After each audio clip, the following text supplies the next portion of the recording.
Israel की मुश्किलें लगातार बढ़ती जा रही है। एक तरफ हमास से परेशानी तो दूसरी तरफ हिजबुल्लाह से तबाही। नमस्कार, मैं ब्यूटी गिरी और आप देख रहे हैं नेशनल दस्तक।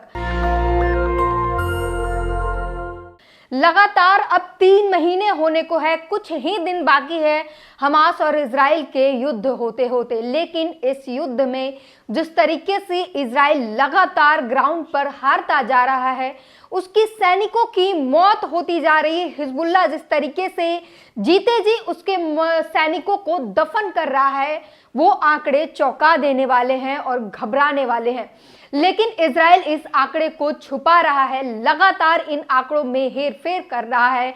लगातार आधिकारिक जो आंकड़े बताए जा रहे हैं वो झूठे आंकड़े बताए जा रहे हैं। अपने ही सैनिकों को गुमनामी में मार रहा है इजराइल। नेतन्याहू, वहां का सन की प्रधानमंत्री, और अपने ही सैनिकों को गुमनामी में मारने का सबूत हम दे रहे हैं, क्योंकि हिजबुल्लाह लगातार बता रहा है कि वो लगातार इजराइल पर हमलावर है और उसके सबूत भी दे रहा है। लेकिन इजराइल ये मानने को तैयार नहीं है। हिजबुल्लाह लगातार रॉकेट से हवाई हमले कर रहा है। ग्राउंड पर हमास ने मोर्चा संभाला हुआ है और हर जगह इजराइल के सैनिकों को भारी नुकसान हो रहा है।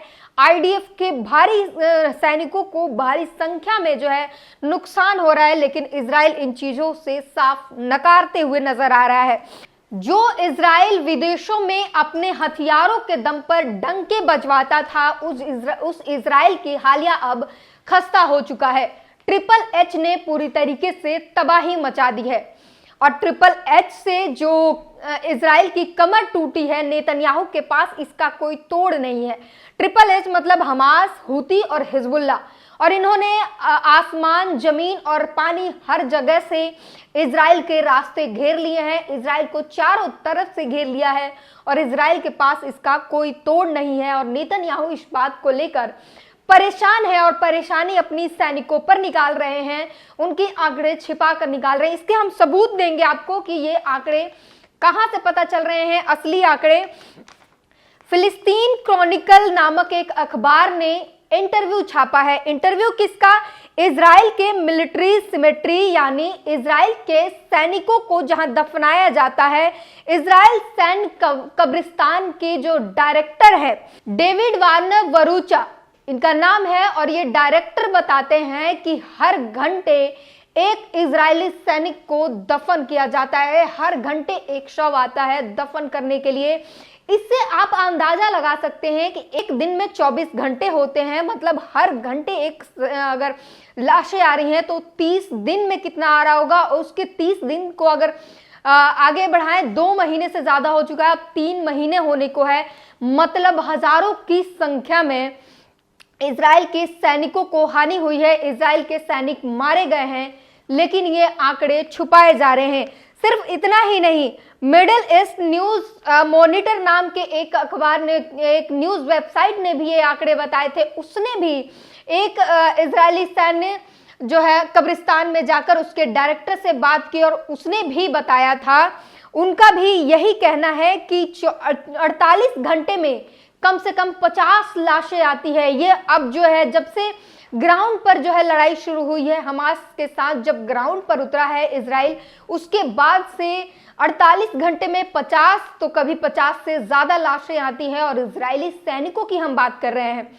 सोचिए गाजा में कितना बड़ा नरसंहार चल रहा है। फिलिस्तीनियों के आंकड़े तो हमने बताए और लगातार बता रहे हैं कि फिलिस्तीनियों के साथ किस तरीके के नरसंहार हो रहा है। लेकिन इजराइल के सैनिक और वहां की जनता के साथ जो नरसंहार हो रहा है, और वो कराने वाला और कोई नहीं, उन्हीं का प्रधानमंत्री बेंजामिन नेतन्याहू है। और जिस तरीके से आधिकारिक ये आंकड़े, गलत आंकड़े बताए जा रहे हैं, बताया जा रहा है कि हमारे सैनिक मारे जा रहे हैं, लेकिन आंकड़ों में हेरफेर किया जा रहा है।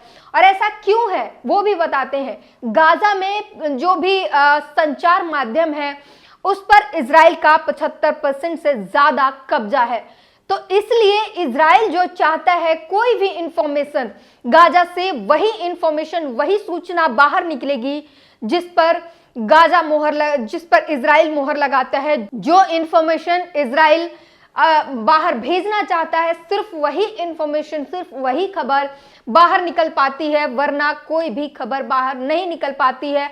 और जाहिर तौर पर इजराइल, जिसने अपने आप को मजबूत देश बताकर हथियारों के लिए डंका बजवाया है, हथियारों में मजबूत देश बताया है, वो अब नहीं चाहेगा कि उसकी फजीहत हो।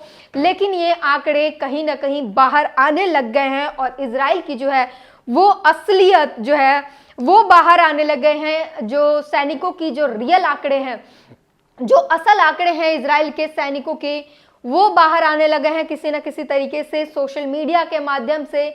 लेकिन बावजूद इसके अभी भी बहुत झोल है इस खबर में, इस इंफॉर्मेशन में, क्योंकि पूरा हमने आपको बताया कि गाजा के इंफॉर्मेशन पर, संचार माध्यम पर जो है इजराइल का कब्जा है 75% से ज्यादा, और इजराइल नहीं आने दे रहा है कोई भी खबर। और जो खबरें आ रही हैं वो मिसलीडिंग करने के लिए, मिसलीड करने के लिए गलत खबरें लाई जा रही हैं। हम आपको बताते हैं कि किस तरीके से, जो हमने आपको बताया कि ट्रिपल एच ने तबाही मचाई है, और जो इजराइल अपने आप को हथियारों के मामले में सबसे मजबूत देश बताया करता था, अपने एयर डिफेंस सिस्टम के माध्यम से जो है वो लगातार अपने देश में डंका बजवाता था।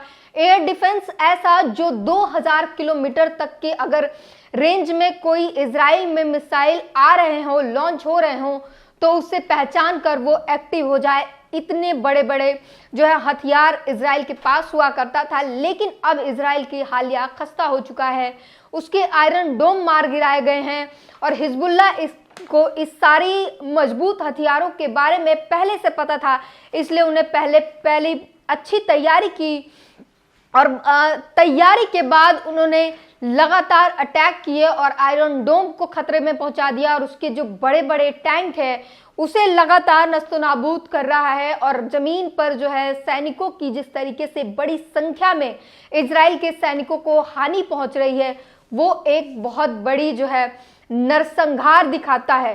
गाजा में फिलिस्तीनियों के साथ साथ, हमास के साथ साथ जो है इजराइल के सैनिक के साथ जो ये इन सभी लोगों की जो मौतें आ रही हैं, मौत के जो आंकड़े आ रहे हैं, वो कई हजार से ऊपर जा चुके हैं।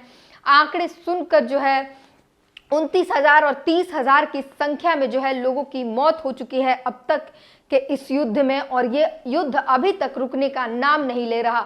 अगर नेतन्याहू की बयान अभी भी सुने तो उनकी सनक में कोई भी कमी नहीं आई है, उनके पागलपन में कोई भी कमी नहीं आई है, और अभी भी उनका यही बयान आता है कि हम अपने लक्ष्य को प्राप्त किए बगैर नहीं रुकेंगे। तो आखिर ये लक्ष्य कब मिलेगा, और क्या इसकी कसौटी क्या है? क्या पूरे इजराइल की जनता को मौत के मुंह में धकेल देने के बाद, पूरे फिलिस्तीन को मौत के मुंह में धकेल देने के बाद ये जो है इनका लक्ष्य मिलेगा? और ये, लेकिन उसमें भी संदेह और ये लक्ष्य मिलता हुआ नजर नहीं आ रहा है, क्योंकि लगातार इजराइल जो है बर्बादी के कगार पर पहुंच रहा है, और हमास जो है फिलिस्तीन के नागरिक जो है वो हमास और हिजबुल्लाह के साथ मिलकर लड़ रहे हैं, और फिलिस्तीनियों की जीत हो रही है। चाहे वो जमीन की बात कर ले, चाहे वो आसमान की बात कर ले। आसमान से जब तक पहले शुरुआत में जब तक हिजबुल्लाह की एंट्री नहीं हुई थी इस युद्ध में, इजराइल जो है जीत रहा था, उसके सैनिकों की कोई बड़ी हानि नहीं हो रही थी जब तक वो एयरफोर्स के माध्यम से लड़ रहा था। लेकिन जैसे ही उसने जमीन पर काम ऑपरेशन शुरू किया, उसके बाद से ही उसकी उल्टी गिनती शुरू हो गया, और लगातार उसके सैनिकों की मौत की जो है आंकड़े बढ़ने लगे। और उसके बाद हवाई मामले में हिजबुल्लाह की एंट्री हुई, और उसके बाद अब दोनों तरफ से घिर गया, और तीसरी तरफ से जो है लाल सागर में हूती ने घेर लिया। और ये ट्रिपल एच का जो ऑपरेशन है वो लगातार मजबूती के साथ चल रहा है, और इजराइल की कमर टूट रही है। नेतन्याहू जो है उनकी सनक और बढ़ती जा रही है, क्योंकि हार जो है वो करीब दिख रहा है, और हार के साथ साथ उनकी सत्ता भी जाती हुई दिख रही है। लेकिन बड़ा सवाल यही है, फिर से एक बार यही सवाल है कि ये नरसंहार कब रुकेगा, और कब ये क्या उन फिलिस्तीनियों की जो 22 लाख 20 लाख जो फिलिस्तीनी है उनके भविष्य का क्या होगा? पूरी बातचीत पर अपनी प्रतिक्रिया जरूर दीजिए। धन्यवाद। नेशनल दस्तक की आपसे गुजारिश है कि अगर इसको बचाना चाहते हैं तो नेशनल दस्तक को सब्सक्राइब करने के लिए रेड कलर के सब्सक्राइब बटन को दबाएं, फिर बेल आइकन की घंटी दबाएं। नेशनल दस्तक को बचाने के लिए बहुत जरूरी है कि हर खबर को शेयर करें, लाइक करें, कमेंट जरूर करें।